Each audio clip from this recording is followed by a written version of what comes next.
There's a show called Relative Race, and it comes on BYU. Also, clip it's on YouTube. But this show pretty much is like a race for money. But these teams also do different challenges and meet relatives along the way. Everybody deserves to know their roots, and no matter who you are, you're going to be longing for that connection. Let's get into it. You know whether or not my father has known about me? As far as I know, it was a surprise to him as well. Does he want to meet me? Yes. I grew up not really anticipating my father's presence, but it wasn't until he told me that my father didn't know about me. Now that was shocking. Finding out that he didn't know about me or that I was a surprise changes a lot about my perspective of him. You can't even begin to imagine what this means for me. This is everything. When I first hugged my Uncle Anthony, he told me that I looked like his mother, which was so beautiful hearing that confirmation again. It made me feel like I belonged, and I've never had anyone that I looked like.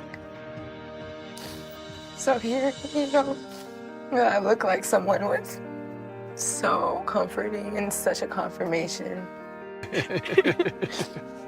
We do look alike. Yeah, we do.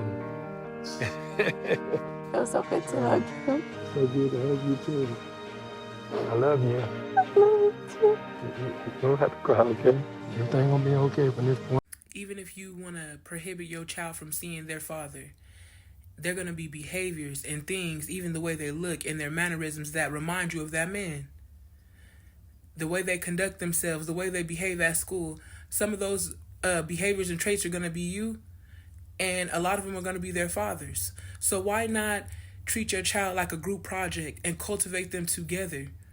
You didn't create this child alone.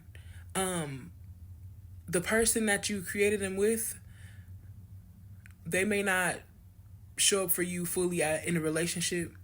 They may not be able to do that. But as a parent, they may supersede all expectations. And you have to learn how to separate your personal feelings and your bitterness towards a failed relationship, separate that from them being able to show up in your child's life and parent them and be there for them and be another support system for them. Your child deserves everything you have to give them. They deserve everything that their other parent has to give them. They deserve those connections. They deserve that family. They deserve that support. They deserve for both parents to show up for them. Your personal feelings, it doesn't matter once you bring a life into this world. They don't matter. Your goal is to raise a healthy and productive human being. Or that should be your goal.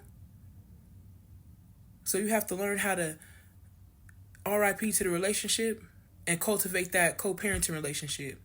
The goal should always be a committed relationship, a marriage, a two-parent household. That should be the goal. Just because people don't feed into that goal or people think that there's something wrong with the goal, the structure has never been broken. It's the people that are broken and that need to be fixed in that sense of making a relationship work. But I'm wise enough to know that for whatever reason, some things just don't pan out, some things just don't work out. But if that's the case, then you show up your best self. If you guys couldn't make it work in the home, show up for your child. Don't drop the ball. Neither one of you.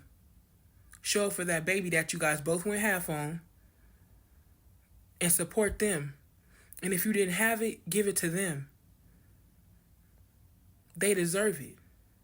If we're not breaking generational curses, then what are we doing? What are we doing? Message!